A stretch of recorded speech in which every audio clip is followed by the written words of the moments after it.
صرف رمضان المبارک کے ایک مہینے میں تقوی حاصل ہو سکتا ہے، پرہیزگاری مل سکتی ہے۔ یہ شہر طاعات ہے، شہر عبادات ہے، شہر کا مطلب مہینہ ہے عربی میں۔ اور دیکھیں کتنی سہولیات تمہارے لیے رکھی گئی ہیں کہ شیطان کے وسوسوں سے محفوظ رکھا گیا، کہ تمہیں مہینہ بھر شیطان اور اس کی ذریت سے، اس کے حملوں سے بچا کر رب تبارک و تعالیٰ نے اس مہینے میں رکھا ہے۔ تو اب میرے عزیزو، تھوڑی سی محنت کی ضرورت ہوتی ہے تاکہ ہمارا دل پاک ہو جائے۔ تھوڑی سی اور محنت اس میں کر لی جائے تو انسان کا باطن پاک ہو جائے۔ تقویٰ کیا چیز ہے اور اس کا حاصل کرنا کیوں ضروری ہے، میں آپ کو بتاؤں۔ تقویٰ کا مطلب سب سے اہم چیز یہ ہے، اللہ کا خوف۔ یہ بنیادی چیز ہے، یہ بنیادی چیز ہے۔ اور یہ اگر بنیاد ہے تو ہر عمل میں آپ کے تقویٰ حاصل ہو جائے گا۔ نماز کیوں پڑھتے ہو؟ نماز ایک ڈیوٹی سمجھ کر کے پڑھتا ہے تو کوئی مسئلہ ہی نہیں اس کا، یعنی وہ ڈیوٹی ادا کر رہا ہے۔ لیکن نماز میں اگر خوف خدا ہے، اللہ کے ڈر سے پڑھتا ہے، یہی تقویٰ ہے۔ روزہ کیوں رکھ رہا ہے؟ سب محلے میں رکھ رہے تھے، ہم نے بھی رکھ لیا۔ روزہ اس لیے رکھ رہا ہوں کہ لوگ برا نہ سمجھیں، یا اسلام کا ایک حصہ ہے۔ اتنی ہی نیت تھی تو پھر اس نے روزے سے کچھ حاصل نہیں کیا، لیکن اسی روزے کو اللہ کے خوف سے رکھا، یہی تقویٰ ہے۔ تو خوف خدا، اللہ کا خوف آ جانا ہر عمل میں، یہی تقویٰ ہے۔ اور اگر یہ چیز نہیں ہے تو انسان بہت بڑے بڑے گناہ بھی کر جاتا ہے، اسے ڈر نہیں لگتا۔ روزہ چھوڑ دیا، اسے کوئی خوف ہی نہیں ہے، بلکہ دھڑلے سے لوگوں کے سامنے کہتا بھی پھر رہا ہو کہ مجھے یہ سب چیزوں میں وشواس نہیں، یقین نہیں ہے۔ یہ باتیں اس زبان سے آتی ہیں جس کے ہاں اللہ کا خوف ہے ہی نہیں، اللہ کا ڈر نہیں۔ اسی لیے قرآن میں اللہ نے فرمایا لعلکم تتقون، تم پر روزے اللہ نے فرض کیے ہیں تاکہ تمہیں تقویٰ مل جائے، اللہ کا خوف۔ اور یہ کتنی اہم چیز ہے میں آپ کو بتاؤں، خوف خدا۔ خوف خدا کا مطلب کہ اللہ کا ڈر، اللہ کا خوف، یہ تمہاری پوری باڈی کو صحیح کرتا ہے، اندر سے بھی باہر سے بھی۔ خوف خدا، تم ہر قدم پر اگر یہ سوچتے ہو کہ میرا رب مجھے دیکھ رہا ہے، جیسے کہ آپ کو پتہ ہے حدیث پاک میں حضور صلی اللہ تعالیٰ علیہ وسلم سے پوچھا بھی گیا، احسان کیا ہے، یعنی نیکی کس کو کہتے ہیں؟ حضور نے فرمایا تم نماز ایسی پڑھو یا عبادت ایسے کرو جیسے تم اللہ کو دیکھ رہے ہو۔ اور اگر یہ نہیں ہو سکتا تم سے تو اتنا احساس تو رہے کہ اللہ تمہیں دیکھ رہا ہے۔ تو ہر عمل میں تمہارے یہ سوچ آئے کہ مجھے میرا رب دیکھ رہا ہے، تمہارے قدم سنبھل جائیں گے۔ آج آپ مسجد میں بیٹھے ہیں، ادب سے بیٹھے ہیں، حالانکہ ایک آدھے گھنٹے کے بعد جسم کو پھیلنے کی حاجت ہونے لگتی ہے، تھوڑا پیر پھیلا لوں، پیٹھ کو ٹیک دے دوں، نہیں کرتے آپ، اس لیے کہ آپ کو احساس ہے کہ امام صاحب دیکھ رہے ہیں، مفتی صاحب دیکھ رہے ہیں، یا پھر مجمع میں لوگ دیکھ رہے ہیں۔ تو یہاں پر ہمارے دیکھنے کے احساس سے آپ کے پیر نہیں پھیلتے ہیں، آپ پھیل کے نہیں بیٹھتے۔ تو ہم میاں نہ سزا دینے والے نہ جزا دینے والے ہیں۔ یہی احساس اگر اللہ کے دیکھنے کا ہو جائے کہ میرا رب مجھے دیکھ رہا ہے، تو پھر آپ کو کسی نگرانی کی ضرورت نہیں، کہیں کسی CCTV کی ضرورت نہیں۔ اللہ کا خوف اگر بندے کے دل میں آ جائے، وہ ہر لمحے، ہر گھڑی، ہر علاقے میں محفوظ رہتا ہے، اپنے آپ کو محفوظ رکھتا ہے۔ میرے عزیزو، 4 سال کی عمر ہے امام اہل سنت فاضل بریلوی رحمۃ اللہ علیہ، امام احمد رضا خان رحمۃ اللہ علیہ، 4 سال کی عمر میں روزہ رکھ لیا۔ گرمیوں کی شدت تھی، گھرانہ علمی گھرانہ ہے، باپ بھی بڑے عالم دین، دادا بھی بڑے عالم دین ہیں۔ 4 سال کی عمر میں روزہ تو رکھ لیا، اور جب تھوڑی دوپہر ڈھل گئی، اچھوں کی حالت دھوپ کے دنوں میں خراب ہونے لگتی ہے، تو شام ہونے کو قریب تھی کہ ایک کمرے کے اندر دادا محترم نے پوتے کو بند کر دیا، اور کچھ پھل فروٹ ساری چیزیں اندر رکھ کر کے دروازہ باہر سے بند کر لیا۔ کہا بیٹا کھا لینا، میں کسی کو بتاؤں گا نہیں، کسی کو نہیں بولوں گا۔ 4 سال کی عمر ہے، تمہارا روزہ بھی رہے گا، کھا کر کے تھوڑا پیٹ ہلکا کر لینا۔ تو یہ دروازہ بند کر کے دادا محترم چلے گئے۔ کافی دیر کے بعد دروازہ کھلا تو وہ پھل فروٹ ویسے کہ ویسے ہیں، بچہ ویسے ہی بیٹھا ہوا ہے۔ امام احمد رضا رحمۃ اللہ تعالی علیہ 4 سال کی عمر کی بات کر رہا ہوں، دادا نے آ کر پوچھا بیٹا کھائے نہیں؟ دروازہ بند کر لیا تھا۔ تو 4 سال کی عمر میں مولانا امام احمد رضا کہنے لگے کھا تو لیتا لیکن ہر گھڑی میرا مولا تو دیکھ رہا ہے، جس کے لیے روزہ رکھا وہ تو دیکھ رہا ہے۔ یہ ہے تقویٰ، یہ ہے خوف خدا، کہ اگر یہ کسی کے دل میں بیٹھ جائے، اسے لوگوں کو دکھانے کی یا لوگوں کے اسے دیکھنے کی کوئی ضرورت ہی نہیں۔ میرے عزیزو، تقویٰ حاصل کرنے کا یہ اتنا بہترین راستہ ہے، اتنا بہترین راستہ ہے۔ آپ روزہ ہیں، کس کو پتہ ہے؟ میں روزہ ہوں، کس کو پتہ ہے؟ یہ راز ہے میرے اور اللہ کے درمیان۔ آپ روزہ ہیں، یہ راز ہے آپ کے اور اللہ کے درمیان۔ بہت سارے موقع آپ کے پاس ہیں دن بھر میں، فجر سے لے کر عصر تک کئی مرتبہ وضو میں جانا پڑتا ہے، باضابطہ آپ کلی کر رہے ہیں، آدھا نگل جاتے، کس کو خبر ہے؟ یا کہیں چھپ کر کے کوئی ہلکی سی چیز چبا لیتے، کس کو خبر ہے؟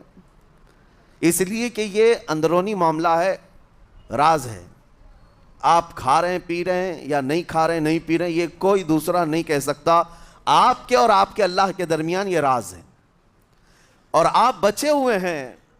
حلق سوکھا ہے شام کے وقت میں، اور پیٹ بھی پیٹ سے لگنے آ جاتی ہے۔ کام کرنے والے جانتے ہیں کہ شام ہوتے ہی روزے کا اثر کس قدر ظاہر ہوتا ہے۔ کام کرنے والوں کو زیادہ اثر پڑتا ہے، اے سی میں سونے والوں کو روزہ کہاں پتہ چلتا ہے۔ لیکن اس وقت بھی وہ نہ پانی کا ایک قطرہ حلق میں ڈالنا چاہتا ہے، نہ کوئی چیز چھپ کر کے چبانا چاہتا ہے۔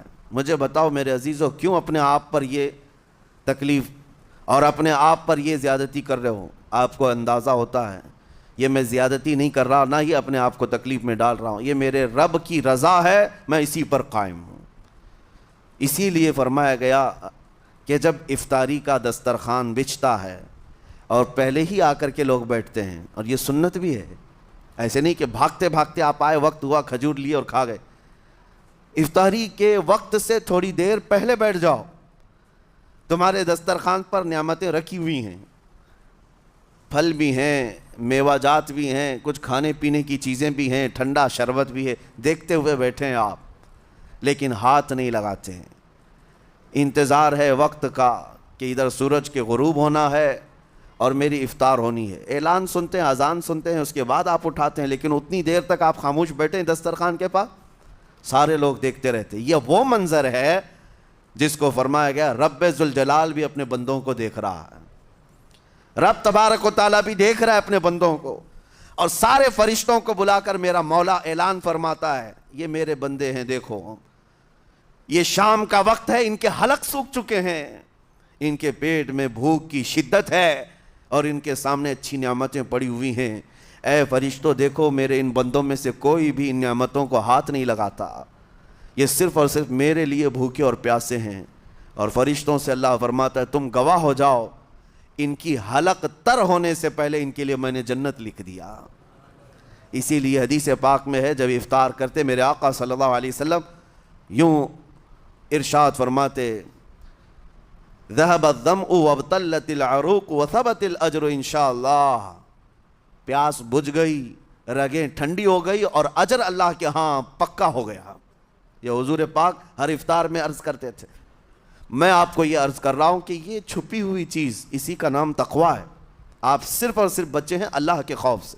اب سنو حدیث پاک، قیامت کے دن حساب و کتاب ہوگا، اور جنت میں جانے کا پروانہ کچھ لوگوں کو مل جائے گا، اور سب جنت کی طرف جا رہے ہوں گے۔ اس میں بہت سارے لوگ ہیں جو پل صراط پر چل کر کے جنت پہنچیں گے۔ اب جب کافی لوگ جنت کے دروازے پر پہنچیں گے، ایک جماعت ایسی ہوگی جو پورے راستے میں کہیں نظر نہیں آئی، جنت جانے کے راستے میں کہیں نظر نہیں آئی، لیکن جنت کے دروازے پر وہ پہلے سے موجود تھے، چلے تھے نہیں چلے تھے کسی نے دیکھا ہی نہیں۔ دوسرے جنتی ان سے پوچھتے ہیں اس جماعت سے کہ تم یہاں کیسے پہنچے اور یہ انعام کس بات کا ہے تمہارے لیے؟ تو وہ جنتی کہتے ہیں ہمیں روزے داروں کی جماعت میں رکھا گیا، ہمارے روزے اللہ کو پسند آئے، اور آج رب تبارک و تعالیٰ کا حکم ہوا کہ ساری دنیا سے چھپ کر تم میرے لیے روزہ رکھتے تھے، دنیا کو پتہ نہیں تھا تم بھوکے ہو پیاسے ہو، اور اے بندو آج سارے لوگوں کی نظروں سے چھپا کر میں تمہیں جنت پہنچاؤں گا۔ وہ ایک جماعت ایسی ہے جو راستے پر چلتی ہوئی نظر تو نہیں آئی لیکن جنت میں پہنچ گئی، وہ روزے داروں کی ہے۔ آج یہ تقوی حاصل کرنے کا سب سے بہترین راستہ، اور تقوی کیوں ضروری ہے، اب آپ کے روزے سے کچھ حاصل ہوا نہیں ہوا آپ کو دیکھنا بھی ہے، یہ نہیں کہ کیلنڈر کی طرح گنتے جاؤ، 1 ہو گیا، 2 ہو گئے، 3 ہو گئے، ہوتے جائیں گے، یہ دن تو چلتے رہتے ہیں، گنتے گنتے 20 بھی ہو جائیں گے، 25 بھی ہو جائیں گے، 30 بھی ہو جائیں گے۔ روزے گننے کا حکم نہیں، اپنے آپ کو سرچ کرو پھر تھوڑی سی ورزش کرنے کے بعد بندہ ویٹ تول کر کے دیکھتا ہے کم ہوا گھٹا کہ بڑا، ہر دن دیکھتا رہتا ہے۔ ہاں، ورزش کرنے کے بعد پھر ناپ کر کے دیکھتا ہے میرے جسم کا وزن کتنا گھٹا کتنا بڑا۔ ویٹ گین کرنے والے ویٹ لاس کرنے والے دونوں بھی برابر چیک کرتے رہتے ہیں۔ روزہ رکھنے کے بعد تمہیں خود کو بھی چیک کرنا چاہیے کہ میرے اندر اب تبدیلی آئی یا نہیں آئی۔ ایک روزہ رکھا اور پھر رات کو تراویح میں کھڑا ہوا، میرے اندر بدلاؤ کتنا ہے؟ کیا اب اللہ کی آیات قرآن کی سنتا ہوں، میرے آنکھوں سے آنسو آ جاتے ہیں؟ اگر آ گئے ہیں تو اس کا مطلب ہے کہ دل نرم ہو گیا، اس روزے نے اثر دکھانا شروع کیا، اور پھر ویسی کا ویسا ہے تو اس کا مطلب ہے کہ آپ کے روزے سے آپ کو تقوی نہیں مل رہا ہے، آپ کو تقوی نہیں مل رہا۔ خوف خدا جب آتا ہے تو انسان کا دل موم ہو جاتا ہے، نرم ہو جاتا ہے، اور اللہ کے عذابات سے، جہنم کے خوف سے، قبر کی سختیوں سے وہ رو پڑتا ہے، اس کی آنکھیں بہنے لگ جاتی ہیں، اور جب دل سخت ہوتا ہے پتھر کی طرح تو اسے نہ اللہ کی آیتیں رلاتی ہیں نہ آخرت کا تصور اسے ہلاتا ہے۔ اسی لیے قیامت کے دن کے بارے میں آپ کو بتاؤں، نبی پاک صلی اللہ تعالیٰ علیہ وسلم کی امت کی طرف جہنم کی آگ شعلے لپکاتے ہوئے بڑھتی آ رہی ہوگی بہت تیزی سے۔ قریب ہے کہ وہ جہنم کی آگ سب کو اپنے لپیٹ میں لے لے۔ وہاں کھڑے ہوئے بہت سارے لوگ اپنے اپنے اعمال کا صدقہ پیش کرنے لگے، حاجی اپنے حج پیش کر رہے ہیں، نمازی اپنے نماز، روزے دار اپنے روزے، کہ جہنم ہماری یہ نیکیوں کا صدقہ رک جا۔ جہنم کی آگ بڑھتی چلی آئی، بڑھ رہی تھی۔ جبرائیل امین علیہ الصلاۃ والتسلیم حاضر ہوتے ہیں بارگاہ مصطفیٰ صلی اللہ علیہ وسلم میں، ایک پانی کا پیالہ انہوں نے پیش کیا اور کہا یا رسول اللہ صلی اللہ علیہ وسلم یہ پانی آپ اس آگ پر چھڑک دیں۔ نبی پاک صلی اللہ تعالیٰ علیہ وسلم نے وہ پانی اس آگ کی طرف پھینکا تو آگ دور چلی گئی، جو جہنم کی آگ اچانک بجھ گئی، کافی دور چلی گئی جو امت کی طرف لپک رہی تھی۔ رسول رحمت صلی اللہ تعالیٰ علیہ وسلم نے پوچھا جبرائیل سے یہ اتنا اثردار پانی ہے کون سا؟ یہ جبرائیل امین عرض کرتے ہیں یا رسول اللہ یہ آپ کے ان امتیوں کے آنسوؤں کا پانی ہے جو رات کھڑے ہو کر اپنے رب کے خوف سے رویا کرتے تھے، وہ اللہ کے خوف سے تھر تھراتے تھے، ڈر کر کے ان کے آنکھوں سے جو آنسو آتے۔ جبرائیل امین کہتے ہیں میں نے وہ آنسو جمع کر رکھے تھے اور وہ آج میں نے آپ کے سامنے پیش کیا۔ ایک آنسو کا قطرہ جہنم کی آگ بجھانے کے لیے کافی ہے۔ موتی سمجھ کے شان کریمی نے چن لیے قطرے جو گرے تھے عرق انفعال کے۔ عزیزان گرامی وقار، یہی وہ تقوی ہے، یہی وہ خوف خدا ہے جس کے متعلق اللہ قرآن میں فرماتا ہے لعلکم تتقون، تاکہ تمہیں تقوی مل جائے، اسی لیے روزے رکھے گئے ہیں، روزے فرض کیے گئے ہیں۔ تمہارا دل اگر سخت کا سخت ہی رہ گیا تو روزے اثر نہیں کر رہے ہیں، روزے اثر نہیں کر رہے۔ اور ظاہر سی بات ہے کاموں میں برکت نیت سے ہوتی ہے، کسی بھی عمل میں برکت اچھی نیت سے ہوتی ہے۔ اگر کوئی روزہ اس لیے رکھ رہا ہے، جیسے بہت سارے فائدے گنائے جاتے ہیں نا، روزہ رکھنے سے کینسر نہیں ہوتا، روزہ رکھنے سے جسم کے فاسد مادے ختم ہو جاتے ہیں، نکل جاتے ہیں، ڈاکٹرز بھی مشورہ دیتے ہیں مہینے میں 1 مرتبہ، ہفتے میں 1 مرتبہ باڈی کو فری چھوڑنا چاہیے۔ تو یہ تو جسمانی فائدے تو رکھے گئے ہیں، لیکن اگر تم روزہ اس نیت سے رکھ رہے ہو کہ میری باڈی صحیح ہوتی رہے تو گویا کہ تم تو اپنی دنیاوی غرض سے روزہ رکھ رہے تھے۔ یہ فائدے تو ملنا ہی ملنا ہے، یہ فائدے یوں بھی ملیں گے اللہ تعالیٰ کی طرف سے آپ کو، لیکن نیت وہ نہیں۔ روزہ رکھنے کی نیت یہ ہو کہ میرا رب مجھ سے راضی ہو جائے اور مجھے رب تبارک و تعالیٰ کا خوف اور تقوی حاصل ہو جائے۔ نیت میں برکت ہے، اور جن کاموں کو آپ اچھی نیت سے کریں گے اسی طرح ان کاموں میں اثر بھی پیدا ہوگا۔ روزہ رکھنے سے پہلے آج نیت یہی کریں کہ مولا تعالیٰ یہ روزہ میرے تمام برے اعمال کے لیے کفارہ ہو جائے، یہ ڈھال بن جائے۔ جانتے ہیں آپ اپنے نفس امارہ کو روکنے کا سب سے بہترین آلہ بھوک ہے، بھوک۔ جتنا آدمی بھوک کے ذریعے سے اپنے نفس کو مار سکتا ہے دوسری کوئی چیز نہیں ہے۔ آپ دیکھیں اس رمضان المبارک میں بہت ساری حلال چیزیں آپ کو حرام کر دی گئی ہیں، یعنی سحری سے لے کر افطاری تک۔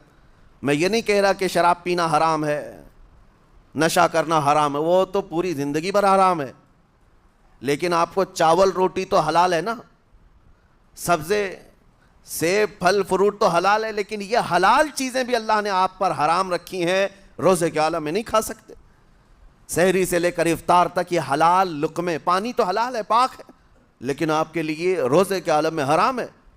اسی طرح شادی شدہ مرد اپنی عورت کے ساتھ زندگی بھر کبھی بھی جمع کر سکتا ہے، رات میں سو سکتا ہے، لیکن حالت روزہ میں وہ حلال کام بھی حرام ہے، حلال کام بھی حرام ہے۔ اپنی عورت سے جمع کرنا حالت روزہ میں کیوں روکا گیا؟ کھانا پینا بھی حلال تھا، عورتوں کے ساتھ شباشی بھی حلال تھی، لیکن روزے کے عالم میں ان حلال چیزوں کو روکا گیا۔ تو آپ سوچ سکتے ہیں اس چیز کو، سوچ سکتے؟ وجہ یہ ہے کہ حلال چیزوں سے آپ کو روک کر بڑے حرام چیزوں سے بچانا مقصود ہے۔ آج اگر اپنے آپ میں اتنا کنٹرول کر لے جاؤ کہ چند حلال چیزوں سے دن بھر بچ سکتے ہو، انشاءاللہ رمضان کے بعد بڑی حرام چیزوں سے بھی اللہ آپ کو محفوظ رکھے گا۔ میرے عزیزو، برا ہے ان لوگوں کا جن کو میرے آقا صلی اللہ تعالیٰ علیہ وسلم نے دعائے ہلاکت فرمائی ہے۔ اس سے بدنصیب کوئی ہو سکتا ہے جن کے لیے رسول رحمت صلی اللہ تعالیٰ علیہ وسلم کی دعائے ہلاکت ہوئی ہو؟ حضور صلی اللہ تعالیٰ علیہ وسلم ایک دن مسجد نبوی شریف میں تشریف لے جا رہے تھے، منبر پر آپ نے قدم رکھا، آمین کہا، پھر دوسرے زینے پر قدم رکھا، آمین کہا، تیسرے زینے پر قدم رکھا، آمین کہا۔ خطبہ مکمل کیا، صحابہ نے پوچھا یا رسول اللہ صلی اللہ علیہ وسلم ہر زینے پر آپ قدم رکھتے ہوئے آمین کس لیے کہہ رہے تھے؟ سنو، رسول پاک صلی اللہ علیہ وسلم ارشاد فرماتے ہیں کہ میں جب پہلے زینے پر قدم رکھا تو سید الملائکہ جبرائیل امین آئے اور دعا کرنے لگے۔ کیا دعا کیا؟ یوں کہا، یا رسول اللہ صلی اللہ علیہ وسلم وہ شخص ہلاک و برباد ہو جائے جو آپ کا نام سنے اور پھر اس کے بعد درود نہ بھیجے۔ حضور فرماتے میں نے آمین کہا۔ حضور کا نام سنتے ہی آپ کی زبانوں پر درود آ جانا چاہیے۔ اللہم صلی علی سیدنا محمد وآلہ وصحبہ وبارک وسلم۔ میرے آقا فرماتے ہیں دوسرے زینے پر قدم رکھا تو جبرائیل امین نے یوں کہا، یا رسول اللہ صلی اللہ علیہ وسلم وہ شخص ہلاک و برباد ہو جائے جو زندگی میں اپنے ماں اور باپ میں سے کسی ایک کے بڑھاپے کو پایا اور ان کی خدمت کر کے جنت نہیں حاصل کر سکا بلکہ ان کو ایسے ہی چھوڑے رکھا، ایسا شخص برباد ہو جائے۔ حضور فرماتے میں نے آمین کہا۔ پھر جبرائیل امین نے کہا، تیسرے زینے پر قدم رکھتے ہی میرے آقا فرماتے ہیں جبرائیل نے یوں دعا کی کہ اے اللہ کے رسول وہ شخص ہلاک و برباد ہو جائے جو رمضان کا مہینہ پایا لیکن اس کا ادب نہیں کر سکا، اس کا احترام نہیں کر سکا۔ حضور فرماتے میں نے اس پر بھی آمین کہا۔ جس کی ہلاکت کے لیے جبرائیل امین دعا کر رہے ہوں اور اس دعا پر سید الانبیاء آمین کہہ رہے ہوں، ایسے شخص کی بربادی کا کیا انجام ہو سکتا ہے؟ وہ کتنا بد نصیب ہوگا۔ اسی لیے میرے عزیزوں، مسلمانوں میں یہ رواج ہی نہیں ہونا چاہیے کہ اٹھ کر کے پوچھتے رہیں روزہ ہے کہ نہیں ہے، روزہ ہے کہ نہیں ہے۔ مسلمان ہے تو روزہ ہے، اور یہ کوئی آپشنلی عبادت نہیں ہے کہ 4 رکھ لیا 2 نہیں رکھا، آپشنلی نہیں، یہ فرض عین ہے۔ ایک روزے کو چھوڑنے کا گناہ فرمایا گیا 600 سال تک اسے دوزخ میں رکھا جائے گا، 600 سال تک۔ یہ معمولی چیز نہیں ہے۔ اور جن کے پچھلے روزے قضا ہو چکے ہیں معاف نہیں ہوں گے، تھپڑ مار لیں گال پہ، توبہ توبہ کر لیں، معاف نہیں ہوں گے۔ توبہ تو کرنے کے ساتھ ساتھ قضا بھی کرنا ہوگا۔ جب موقع ملے سال بھر میں اپنے چھوٹے ہوئے روزوں کو واپس کرنا ہے۔ اس کی اہمیت میں آپ کو بتا دوں، ایک روزہ اگر جان بوجھ کر کے کسی نے توڑا یا چھوڑا تو جانتے ہیں اس کا کفارہ کیا ہے؟ اس کا کفارہ یہ ہے کہ اس کے بدلے میں دوسرے دنوں میں 60 روزے کنٹینیو رکھے۔ رمضان کا ایک روزہ پورا کرنے کے لیے 60 روزے رکھنے پڑ جائیں گے۔ ہاں اگر کسی عذر کی وجہ سے، کسی تکلیف کی وجہ سے چھوڑا تھا، بیمار تھا یا سفر میں تھا یا تکلیف کی شدت تھی، اس وجہ سے روزہ چھوڑا تھا، تو اس کے بدلے میں ایک روزے کی قضا ایک ہی روزہ ہوگی۔ لیکن بغیر کسی عذر کے، شہوت کی وجہ سے، نفس پرستی کی وجہ سے توڑا تھا یا چھوڑا تھا، تو پھر 60 روزے رکھنے پڑ جائیں گے۔ اس سے اندازہ ہوتا ہے کہ ایک روزے کی اہمیت کیا ہے رمضان کے۔ اسی لیے میرے عزیزو، یہ روزے آسان ہیں، روزے آسان ہیں، اس کو رکھ لو، اس کی جزا بہت بڑی ہے، اس کی جزا بہت بڑی۔ ویسے بھی آپ دوسرے دنوں میں لیٹ ناشتہ کرنے کے بھی عادی ہیں۔ ممبئی والوں کا تو حال یہی ہے، 12 بجے کے بعد 1 بجے 2 بجے تو ان کے ناشتے ہوتے ہیں، دوپہر کا کھانا تو شام 5 بجے ہو رہا ہوتا ہے۔ بس وہ ناشتہ اسکپ کرنا ہے، دوپہر کے کھانے جو آپ کے ہوتے ہیں اس سے اور تھوڑا ایکسٹینڈ کر لیں تو افطاری کا وقت آ جاتا ہے۔ کوئی بہت بڑی دقت کی بات نہیں، کوئی بہت بڑے بوجھ کی بات نہیں، آسان ہے۔ آج الحمدللہ ہمارے 5 سال 6 سال کے بچے روزہ رکھ لیتے ہیں، تو بڑوں کو تو اللہ نے جو طاقت عطا کی ہے، روزہ ہرگز ترک مت کرو۔ لیکن ساتھ میں آج یہ میسیج ضرور دوں گا، نیت یہ کرو کہ مجھے تقوی مل جائے، مجھے پرہیزگاری مل جائے، اور یہ آپ کو خود چیک کرنا ہوگا۔ روزانہ رات کو نماز میں کھڑے ہو جاؤ تراویح کے، دیکھو کہ کتنی تبدیلی آ رہی ہیں۔ آج میں نے روزہ افطار کیا، میرے اندر بدلاؤ آیا کہ نہیں آیا؟ اور اگر نہیں آ رہا ہے، کوئی تبدیلی نہیں آ رہی ہے، تو اس کا مطلب ہے آپ تقوی نہیں حاصل کر رہے، آپ تو روز مرہ کی روٹین پر چل رہے ہو۔ روٹین پر چلنے کا مطلب یہ روزہ نہیں ہے۔ روزہ تقوی دے کر جاتا ہے بندے کو، روزہ خوف خدا دے کر جاتا ہے بندے کو۔ اسی لیے میرے عزیزو، آج دیکھیں آپ بہت ساری برائیوں سے رمضان میں بچ جاتے ہیں، تھوڑی اور محنت کی ضرورت ہے۔ ہم نے دیکھا ہے بہت سارے گھروں میں، باقی عیاش گھروں کی مجھے کوئی وہ نہیں ہے، ان سے کوئی لینا دینا نہیں، لیکن نارمل مسلمانوں کے گھروں میں بھی ہوتا یہ ہے، عورتیں بچوں کو تلقین کرنا شروع کر دیتی ہیں، گانے بند کرو، ٹی وی بند رکھو، بہت ساری چیزیں بند رکھو کہ رمضان آیا ہوا ہے۔ اور رمضان میں اگر ٹی وی لگا بھی لیا تو کچھ اسلامک چیزیں دیکھنے لگ گئے۔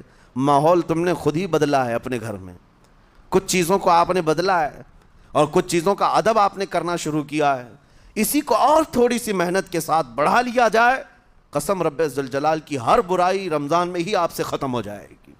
جس کی کوئی چیز چھوڑنے پر نہیں چھوٹتی ہے، وہ رمضان میں کر کے دیکھ لے، اللہ کی بارگاہ میں یاد کرے کہ مولا دن بھر میں تیری رضا کے لیے بچ رہا ہوں، مجھے میری باقی زندگی میں ان گناہوں سے بچا لے۔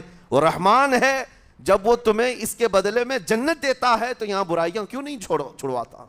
یقیناً وہ برائیوں کو تم سے دور کرے گا۔ قرآن کا فرمان عالی شان، لعلکم تتقون، اسی پر میں نے آپ کے سامنے بات رکھی ہے۔ روزے اس لیے فرض کیے گئے ہیں تاکہ تمہیں تقوی مل جائے، پرہیزگاری مل جائے۔ بعض لوگوں کو دیکھا گیا ہے رمضان المبارکہ میں بھی وہ اپنی بری حرکات سے باز نہیں آئے، ان کی روٹین ویسی جاری رہی، نعوذ باللہ نظروں کی خطائیں بھی باقی رہیں۔ اور سب سے بری چیز یہ ہے کہ رمضان میں شیطان کی نیابت اگر کوئی کر رہا ہوتا ہے تو تمہارا یہ موبائل فون ہے۔